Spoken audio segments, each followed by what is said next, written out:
اور جس میں یہ کہا گیا تھا کہ جی آپ جا کے عمران خان صاحب سے ملاقات کروائیں. سپرنٹینڈنٹ اڈیالہ جیل نے یہ بات کمرہ عدالت میں تسلیم بھی کی اور اس کو اکنالج بھی کر لیا, لیکن اس کے باوجود بھی انہوں نے ملاقات نہیں کروائی تھی. یہ 3 رکنی بینچ تھا, لارجر بینچ, اور اس میں جسٹس ارباب طاہر بھی شامل تھے. اور آج یہی جسٹس ارباب طاہر جو ہیں یہ سنگل بینچ کے اوپر یہ والا مقدمہ سن رہے تھے. تو سلمان اکرم راجہ صاحب نے اسی لیے ان کے سامنے وہ ذکر بھی کر دیا کہ آپ کا بھی اس میں آرڈر تھا, لیکن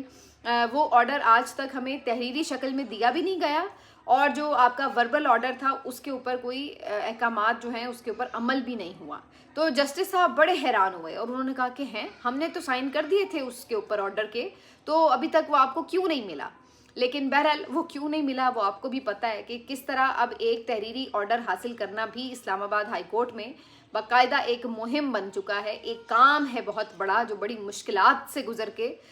کر لیا جاتا ہے. تو اب 10 دن گزر چکے ہیں لیکن وہ تحریری آرڈر مل نہیں سکا, اسی وجہ سے توہین عدالت کی درخواست دائر نہیں ہو سکی. حالانکہ چیف جسٹس کو چیف منسٹر سہیل آفریدی صاحب نے پرسنلی بھی خط لکھا تھا کہ جی آرڈر فراہم کر دیں, لیکن اس کے باوجود آرڈر فراہم نہیں ہوا تحریری طور پر. بہرحال آج والے اس کیس میں جسٹس صاحب نے دوبارہ اس بات کی ہدایت کی کہ سلمان اکرم راجہ صاحب کو آج لازمی عمران خان صاحب سے ملوایا جائے. آج ملاقات کا ویسے بھی دن ہے. عمران خان صاحب کے ساتھ ملاقات کرنے والوں میں سلمان اکرم راجہ صاحب کا نام لسٹ میں شامل ہے, اور اب عدالت کی طرف سے ایک دفعہ پھر احکامات بھی آ چکے ہیں. لیکن جس عدالت کے احکامات یعنی لارجر بینچ کے احکامات نہیں مانے گئے, جیل انتظامیہ نے نہیں مانے, تو اس کے بعد اب ایک سنگل بینچ اگر کوئی آرڈر کرتا ہے تو اس کی کیا وقت ہوگی یہ آپ کو بھی پتہ ہے. یہی بات آج سلمان اکرم راجہ صاحب نے بھی کی ہائی کورٹ کے باہر. انہوں نے کہا کہ اب آپ اندازہ لگا لیں کہ اگر عدالتیں اپنے کہے ہوئے احکامات پر عمل نہیں کروا سکتی تو پھر ان کی کیا وقت رہ جاتی ہے. علیمہ خان صاحبہ بھی اسلام آباد ہائی کورٹ میں پیش ہوئی تھیں اور آج انہوں نے بھی 2-3 معاملات پر گفتگو کی. جب ان سے بات ہوئی انہوں نے کہا کہ ہم تو کوئی سیاست نہیں کر رہے, ہم تو عمران خان کی رہائی کے لیے کوشش کر رہے ہیں, اور وہ تو ہم کرتے رہیں گے. اگر آپ اسے سیاست کہتے ہیں تو بھلے کہتے رہیں, اس کے لیے تو ہماری جان بھی حاضر ہے. اسی طرح یہ جو معاملہ تھا ان کی فواد چودھری صاحب وغیرہ کی ملاقات کا, اس پہ بھی علیمہ خان صاحبہ تھوڑی برہم بھی ہوئی, اور انہوں نے کہا کہ آپ ان لوگوں کی بات کیوں کرتے ہیں جو لوگ جیلوں میں قید ہیں, جنہوں نے عمران خان کے لیے اتنی قربانیاں دی ہیں, آپ ان کی بات کیوں نہیں کرتے. اور پھر اس کے ساتھ ساتھ یہ بھی وہاں پہ ذکر ہوا کہ جو علیمہ خان صاحبہ کے اوپر کیسز ہیں جو ان کے وارنٹ جاری کیے جاتے ہیں بار بار, تو انہوں نے کہا کہ اگر مقصد یہ ہے کہ بھائی گرفتار کرنا ہے تو کر لیں, ہم کہیں بھاگے ہوئے تو ہیں نہیں, لیکن بات یہ ہے کہ جو عمران خان کا میسج ہے وہ تو ہم پہنچائیں گے ان اینی کیس, اور اسی وجہ سے جو ہے میرے اوپر مقدمات بھی بنائے جاتے ہیں. تو یہ علیمہ خان صاحبہ کی وہاں پہ گفتگو تھی. آج جو 190 ملین پاؤنڈ یعنی القادر ٹرسٹ کیس جو ابھی تک سماعت کے لیے نہیں فکس ہو رہا دوبارہ, جیسے کہ میں نے آپ کو بتایا, تو اس کے اوپر بھی ایک الگ سے پٹیشن دائر کر دی گئی ہے ارلی ہیئرنگ کی, یعنی جلد درخواست سماعت کے لیے فکس کی جائے. اب اس میں مزے کی بات یہ کہ یہ پہلے بھی اس طرح کی ارلی ہیئرنگز کی درخواست جو ہیں وہ لگائی جاتی ہیں, اور اس درخواست کو بھی فکس کرنے میں کافی ٹائم لگ جاتا ہے. تو حقیقت یہ ہے کہ پچھلی دفعہ انہوں نے صرف تاریخ دینی تھی, لیکن انہوں نے تاریخ بھی نہیں دی, اور اس بات کو بھی اب 10 دن گزر چکے ہیں کہ تاریخ تک نہیں مل سکی. اور اسی وجہ سے تاریخ نہیں ملی کیونکہ توشہ خانہ کا جو ٹرائل ہے اس کو 1 مہینہ لیٹ کیا گیا ہے. اس کو 1 مہینہ کیوں لیٹ کیا گیا ہے؟ اس لیے کہ پورا نومبر گزارنا ہے, اس میں 27ویں ترمیم کرنی ہے, اس میں عمران خان کا کوئی میسج باہر نہیں آنے دینا, اس میں عمران خان کے پارٹی لیڈرز اور ان کے وکلاء کے ساتھ ان کی ملاقاتیں نہیں ہونے دینی. تو اس وجہ سے پورا ٹرائل تھا ان کا توشہ خانہ 2 کا, جو کہ ویسے ہی اب تقریباً کمپلیٹ ہو چکا ہے, اس کو 1 مہینہ آگے کیا گیا تاکہ پورا جو نومبر ہے وہ عمران خان صاحب کو آئسولیشن میں رکھا جا سکے. تو اب پلان تو بڑا واضح ہے, سب کو پتہ ہے, اور اس پلان کے اوپر عمل درآمد بھی ہو رہا ہے. لیکن ظاہر ہے پی ٹی آئی کے پاس جو آپشن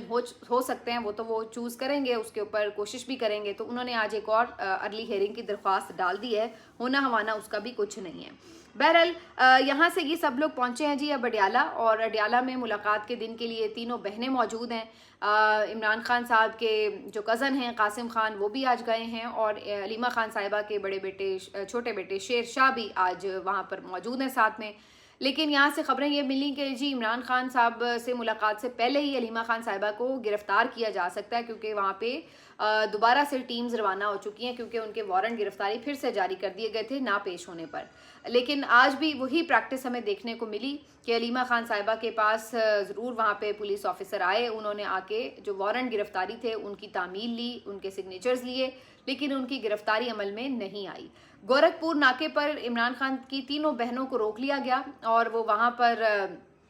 ظاہر ہے رک گئی۔ آگے کچھ دیر انہوں نے میرے خیال ہے پیدل چل کے آگے بھی بڑھنے کی کوشش کی، لیکن ابھی تک بھی انہیں اندر جانے کی اجازت نہیں ملی، جب تک کہ میں آپ کو یہ ویڈیو ریکارڈ کر کے ابھی تک کی انفارمیشن دے رہی ہوں۔ آگے اب کسی ایک بہن کو اگر بھیج دیا جائے تو کچھ کہا نہیں جا سکتا، اس کی پھر ظاہر انفارمیشن بھی بعد میں آ جائے گی، لیکن ابھی تک جب تک کہ میں آپ سے مخاطب ہوں تب تک کسی کو نہیں بھیجا گیا۔ بیرسٹر علی ظفر بھی یہاں پر موجود تھے اور انہوں نے ایک دو امپورٹنٹ باتیں کی۔ جو پچھلی دفعہ 2 لسٹ آئی تھی اس کے اوپر انہوں نے بات کی کہ جی کبھی کبھی مس کوآرڈینیشن ہو جاتی ہے، لیکن کوئی اس میں ایسی پریشانی کی بات نہیں۔ آج تو ایک ہی لسٹ آئی ہے، اس میں نام بھی موجود ہے، بیرسٹر علی ظفر کا بھی موجود ہے، سلمان اکرم راجہ صاحب کا بھی موجود ہے، تو آج دیکھتے ہیں کہ ملاقات ہوتی ہے نہیں۔ ایک اور انہوں نے بات کی کہ جی نومبر میں لانگ مارچ اسلام آباد کی طرف کرنے کے حوالے سے عمران خان کی کوئی ڈائریکشنز نہیں ہیں۔ تو ابھی تک ویسے ریویل تو کسی نے بھی نہیں کیا کہ ان کی کوئی ایسی ڈائریکشنز تھیں کہ اسلام آباد میں لانگ مارچ کرنا ہے، لیکن یہ ضرور کہیں نہ کہیں ڈسکشن ہو رہی تھی کہ کیا اوور آل جو ایک پروٹیسٹ پی ٹی آئی نے کرنا ہے نومبر میں، کچھ نہ کچھ تو انہوں نے کرنا ہے نومبر میں، کیونکہ 26 نومبر ان کے لیے ایک بہت ایک سانحہ ہے اور سب کے لیے ہونا چاہیے۔ ظاہر ہے جب بھی اگر معصوم لوگوں کی شہادت ہو تو وہ سب کے لیے ایک سانحہ ہے، تو انہوں نے اس کے اوپر جو ہے ان کی یاد میں کوئی نہ کوئی پروٹیسٹ تو کرنا ہے، اور اس کے لیے اب وہ اس کا طریقہ کیا بناتے ہیں، کیا وہ کوئی اوور آل پروٹیسٹ کرتے ہیں ملک بھر میں، یا کوئی شاہراہیں بند کرنے جا رہے ہیں، یا کوئی بڑا جلسہ کریں گے، یا کوئی لانگ مارچ کریں گے، یہ تمام چیزیں جو ہیں ابھی انہوں نے ریویل نہیں کی ہیں۔ لیکن علی ظفر صاحب کا یہ کہنا ہے کہ عمران خان صاحب نے لانگ مارچ کی بہرحال کوئی ہدایت نہیں دی ہے۔ اس کے علاوہ ابھی یہ بھی خبریں آ رہی تھی کہ عمران خان صاحب جو ہیں وہ 27ویں ترمیم کے اوپر کیا موقف دیں گے۔ یہ بھی عین ممکن ہے کہ 27ویں ترمیم کے حوالے سے بھی عمران خان صاحب کو جب پتہ چلے گا تو وہ کچھ نہ کچھ اس کے اوپر احتجاج ریکارڈ کرانے کے لیے کوئی کال دے سکتے ہیں۔ تو اس لحاظ سے بھی آج کے دن کی جو ملاقات ہے اس کے اوپر کافی زیادہ نظریں ہیں۔ لیٹس سی کہ یہ ملاقات ہو پاتی ہے یا نہیں۔ لیکن جو پی ٹی آئی کا انیشیل اس کے اوپر موقف آیا ہے تو وہ سلمان اکرم راجہ صاحب نے بھی اور باقی لوگوں نے بھی جو بات کی ہے وہ تو بالکل 27ویں ترمیم کے جو معاملات ہیں اس کو ریجیکٹ کرتے نظر آ رہے ہیں، اور ان کے خیال سے یہ بالکل آئین کا کمپلیٹ ایک سرنڈر ہی ہوگا، اور اس میں بنیادی جو سٹرکچر ہے آئین کا اسی کو ہی بالکل تبدیل کیا جا رہا ہے۔ بہرحال دیکھتے ہیں کہ اس کے اوپر کیا ہوتا ہے۔ اچھا جی، اس میں اب ایک اور اہم خبر یہ بھی ہے 27ویں ترمیم کے حوالے سے کہ تحریک تحفظ آئین پاکستان، جس کا نام ہی یہ رکھا گیا کہ آئین پاکستان کا تحفظ، تو انہوں نے بھی یہ جو 27ویں ترمیم ہے اس کے حوالے سے جو مندرجات سامنے آئے ہیں اس کے بعد ایک اہم میٹنگ بلائی ہے، اور اب سے تھوڑی دیر بعد وہ اس کا اعلامیہ جاری کریں گے یا کوئی پریس کانفرنس بھی کریں گے۔ اس میٹنگ میں اسد قیصر صاحب، محمود خان اچکزئی صاحب، مصطفیٰ نواز کھوکر صاحب اور محمد زبیر صاحب اور دیگر جو اکابرین ہیں وہ شرکت کر رہے ہیں، اور انہوں نے اس کے اوپر بات کی ہے کہ اس کو فلی اپوز بھی کیا جائے گا اور اس کے اوپر لازمی طور پر ایک اسٹریٹجی بھی بنائی جائے، کیونکہ 7 نومبر کو تحریک تحفظ آئین پاکستان کے تحت ایک کوئٹہ میں جلسہ بھی منعقد کرنے کا اعلان کیا گیا تھا، لیکن اس میں بھی رکاوٹیں ڈالی جا رہی ہیں۔ تو اب دیکھتے ہیں کہ وہ اس کے اوپر اسٹریٹجی میں کیا صرف پریس کانفرنس میں ایک اپوز کریں گے اس کو، یا پھر کوئی اسٹریٹجی اس طرح کی ہے جس میں لوگوں کو سڑکوں پر لانا ہوگا۔ یہ بھی امپورٹنٹ ہوگا کہ ان کی جانب سے ریاکشن کیا آتا ہے۔ تو یہ ایک اب اہم اجلاس ختم ہونے والا ہے۔ دوسری طرف کچھ بات کرتے ہیں میڈیا کی بھی، کیونکہ میڈیا میں اب آپ کو پتہ ہی ہے کہ جو معاملات چل رہے ہیں ایک کنٹرولڈ قسم کی انوائرمنٹ ہے، اور 27ویں ترمیم کے بھی بہت سے معاملات کے اوپر گفتگو کرنے کی، ڈیبیٹ کرنے کی پوری طرح آزادی نہیں ہے، اور یہ بات جو ہے اب ہمیں مختلف ذرائع کنفرم بھی کر رہے ہیں۔ آج ایک کانفرنس بھی تھی، گول میز کانفرنس بھی تھی میڈیا کی آزادی کے حوالے سے، جس میں بڑے بڑے جید صحافی حضرات موجود تھے۔ تو حامد میر صاحب نے بھی اس کانفرنس سے خطاب کیا، اور انہوں نے یہ بتایا کہ بڑے عرصے سے ان کو یہ ہدایات ہیں کہ وہ لائیو پروگرام نہیں کر سکتے، یعنی براہ راست پروگرام نشر نہیں ہو سکتا، ان کو پہلے سے ریکارڈ کرانا پڑتا ہے، اور پھر اس کے اندر اگر کوئی چیز ایسی ہو جو کہ کسی کی طبیعت پر ناگوار گزرنے کا خدشہ موجود ہو تو اس کو ایڈٹ کر دیا جاتا ہے۔ تو تو اسی طرح مظہر عباس صاحب نے بتایا کہ جب ڈونلڈ ٹرمپ کو وزیر اعظم پاکستان اور حکومت پاکستان کی طرف سے امن کے نوبیل انعام کے لیے نامزد کیا گیا تھا تو اس وقت بھی یہ ہدایات جاری کی گئی تھی کہ اس معاملے کے اوپر آپ نے ٹاک شوز میں ڈسکشن نہیں کرنی ہے. تو اسی طرح حامد میر صاحب نے بتایا کہ جو آرٹیکل 243 کے اندر امینڈمنٹ کی بات ہو رہی ہے اس کے حوالے سے بھی یہ ہدایات آئیں کہ جناب اس کو آپ نے پروگرامز میں ڈسکس نہیں کرنا ہے. تو اسی سے آپ اندازہ لگا لیجئے کہ وہ کام جو آفیشلی حکومت پاکستان اپنے انڈر کر رہی ہے یا کرنے جا رہی ہے ایون اس کو بھی یہ لوگ ڈسکس نہیں کرنے دیتے. ایک تو ہوتا ہے نا کہ جی آپ کوئی پوائنٹ آف ویو اس کا نہیں چلانے دے رہے اپوزیشن کا یا کوئی اس کے اوپر حکومت کے اوپر آپ کوئی تنقید نہیں کرنے دے رہے, وہ تو ایک الگ بات رہ گئی. اب تو مطلب یہاں تک بات آ گئی ہے کہ آپ نے اپنی مرضی سے ڈونلڈ ٹرمپ کو اگر نامزد کیا ہے امن کے نوبیل انعام کے لیے اور آپ کے خیال سے وہ بہت اچھا قدم تھا آپ کا, سفارتی طور پر آپ نے بڑا کوئی چھکا مارا تھا, تو پھر اس کو ڈسکس کرنے سے آپ نے منع کیوں کیا؟ اسی وجہ سے اب یہ 243 ہے. اگر آپ کے خیال سے یہ کوئی ایسی بڑی امینڈمنٹ نہیں ہے جس سے کوئی سویلین سپرمیسی جو ہے وہ سرنڈر ہونے جا رہی ہے, سارا کنٹرول جو کہ کم از کم اتنا ایک کاغذی حد تک ہی صحیح اگر کوئی سویلین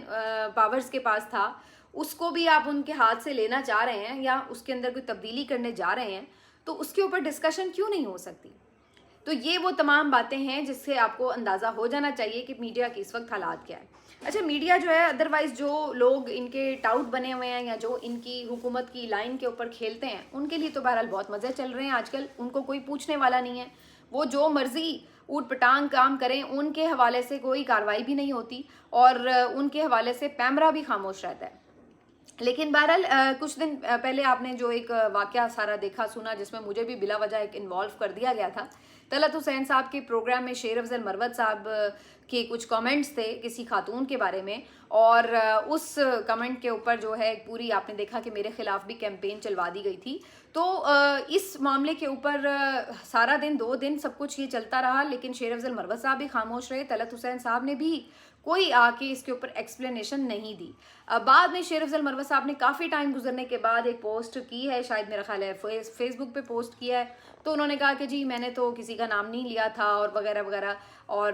اس میں کوئی ایسی بات نہیں تھی, پتہ نہیں کیا انہوں نے اس کا, بہرحال انہوں نے اس پہ کنفرم نہیں کیا کہ وہ کس کی بات کر رہے تھے اور اس کا مقصد کیا تھا. لیکن دوسری طرف وہی بات شروع کہ میرے اوپر کیمپین شروع ہو گئی, مجھے گالیاں پڑ گئیں. اس شخص کا تو دنیا میں ایک ہی دکھ ہے کہ بھائی مجھے بہت گالیاں پڑی ہیں, تو بھائی اللہ کے بندے تو اپنی حرکتیں ہی ٹھیک کر لے, حرکتیں ٹھیک نہیں کرنی اور ہر وقت آ کے یہی روتا رہتا ہے کہ بھائی مجھے گالیاں بہت پڑ رہی ہیں. اچھا, دوسری طرف طلعت حسین صاحب جو ہیں وہ اپنے پروگرام میں انٹرو میں بتاتے ہیں کہ جناب یہ جو ہمارے ایک پروگرام کا کلپ جو ہے وہ لیک ہوا, تو اس کے اندر انہوں نے وضاحت دی کہ جناب ہم نے یہ آن ایئر نہیں جانے دیا تھا, اور یہ جب کلپ یعنی انہوں نے یہ الفاظ بولے تو اس کے بعد ہم نے چونکہ پروگرام ریکارڈڈ تھا تو اس کو پہلے ہی ایڈٹ کر دیا گیا, تو یہ الفاظ جو ہیں ان کے یہ آن ایئر نہیں گئے. اب انہوں نے کہا کہ اس کے بعد یہ کلپ اگر لیک ہوتا ہے, اس کے اوپر کوئی بات ہوتی ہے, تو پھر ہمیں آپ کیسے الزام دے سکتے ہیں, ہم نے تو آن ایئر نہیں جانے دیے. تو انہوں نے کہا کہ جی ہم تو بری ذمہ ہیں, ہمارے اوپر کوئی الزام نہ لگایا جائے. پر سوال یہ ہے کہ وہ جو کلپ آپ نے کاٹا تھا تو ظاہر ہے آپ کے ہی کسی پروگرام کے سٹاف نے یا آپ کے چینل کے کسی سٹاف کے پاس ہی پہنچا ہوگا, انہوں نے ہی لیک کیا ہوگا. یہ تو نہیں ہو سکتا کہ وہ آپ کے چینل کے باہر سے آ کے کوئی شخص جو ہے وہ لے گیا چپ کر کے اور آپ کو پتہ نہیں چلا. اور اگر ایسا بھی تھا تو کوئی آپ لوگوں نے انویسٹیگیشن کی کہ بھائی جب یہ پروگرام میں نہیں چلا کلپ تو پھر یہ لیک کیسے ہوا؟ آخر آپ ہی کے سسٹم کے اندر سے ہی لیک ہوا ہے نا. اور اگر وہ لیک ہوا تو پھر اس کو کیوں کر کسی کے ساتھ بھی جوڑ کر کسی بھی معاملے کے حوالے سے اس کے اوپر ایک کیمپین چلوائی گئی, تو اس کی انویسٹیگیشن کیوں نہیں کی گئی کہ بھئی اس طرح کی چیز لیک کیسے ہوئی ہے, کس نے لیک کی ہے؟ تو اس وجہ سے پھر آپ کے اوپر تنقید تو بنے گی. لیکن لوگ تو خیر تنقید اس بات پہ بھی کر رہے تھے